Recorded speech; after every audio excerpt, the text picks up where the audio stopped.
bagaimana Bang Jo selama ini melihat layanan kesehatan di Kota Surabaya?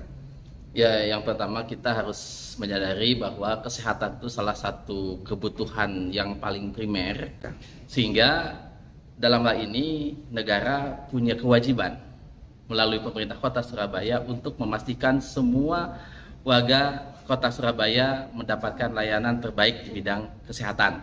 Siap. Nah, kami sudah mengapresiasi kepada pemerintah Kota Surabaya bahwa semua warga Kota Surabaya sudah UHC. Hanya masalahnya adalah bagaimana warga Kota Surabaya yang sewaktu-waktu BPJS-nya mati atau tunggakan BPJS-nya cukup besar.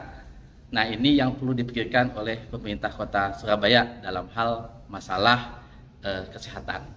Kemudian layanan kesehatan, kita harus memahami bahwa di Paskes tingkat 1 atau Paskes layanan primer FKTP, bahwa satu dokter berbanding 5.000 warga. Nah, kalau seandainya ini belum terpenuhi, maka pemerintah Kota Surabaya diharuskan membuat sebuah kebijakan bagaimana warga Surabaya itu yang setiap 5.000 penduduk ditangani oleh satu orang dokter. Sudah ada upaya, cuma juga harus memperhitungkan jumlah tenaga, yaitu pemerintah Kota Surabaya sudah mencanangkan 1 RW 1 nakes. Ini sudah cukup bagus. Hanya nakesnya itu apa? Dokter kah, perawat kah, bidan kah? Nah, ini juga perlu didefinisikan. Nah, oleh karenanya harapan kita bahwa satu tenaga medis atau dokter berbanding dengan 5.000 penduduk sudah harus dipenuhi di Kota Surabaya. Seperti itu. Untuk layanan Paskes tingkat lanjutan, rumah sakit. Nah, ini harus dipastikan bahwa angka waktu tunggu yang diberikan kepada pengunjung rumah sakit harus tidak boleh terlalu lama. Nah, ini apa selama ini terjadi? Saya kira masih terjadi, karena saya kira wajar, misalkan di salah satu rumah sakit milik pemerintah kota, kunjungan sampai 1.500.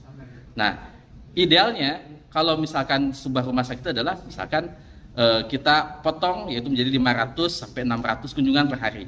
Nah, ini juga pemerintah kota sudah melakukan usaha yang bagus, itu membuat rumah sakit di kawasan Surabaya Timur. Nah, ini juga sebuah langkah yang cukup bagus menurut kami, tetapi harus dilihat juga apakah sudah bisa memberikan waktu tunggu yang cepat bagi masyarakat Kota Surabaya. Tadi dikatakan bahwa satu dokter paling banyak melayani 5.000 orang. Itu untuk dokter umum. Nah, dokter spesialis mungkin bisa lebih sedikit lagi, karena pelayanan yang lebih mendalam dan juga spesifik di bidang penyakitnya, sehingga itu harus juga dipikirkan oleh pemerintah Kota Surabaya. Misalkan 4 medis yang mendasar adalah penyakit dalam, kandungan, anak, dan juga bedah. Ini sudah harus dipikirkan oleh pemerintah Kota Surabaya terkait kecukupan jumlah tenaganya untuk memberikan layanan terbaik di Kota Surabaya. Dan 2 penyakit yang sekarang sedang tinggi, yaitu jantung dan saraf. Nah, 2 hal ini juga harus diperhatikan oleh pemerintah Kota Surabaya. Terkait dengan fasilitas kesehatan, peralatannya, kalau Bang Jo sendiri melihatnya seperti apa di Surabaya? Ya, saya belum melihat secara detail di rumah sakit milik pemerintah, tetapi kami yakin pemerintah Kota Surabaya sudah memberikan alat-alat yang canggih dan juga tinggi untuk warga Kota Surabaya. Tetapi perlu diperhatikan juga, alat itu adalah tenaga medis man behind the gun. Kalau alatnya canggih tapi kecukupan dokter spesialisnya belum mencukupi, itu juga perlu dipersiapkan di pemerintah Kota Surabaya.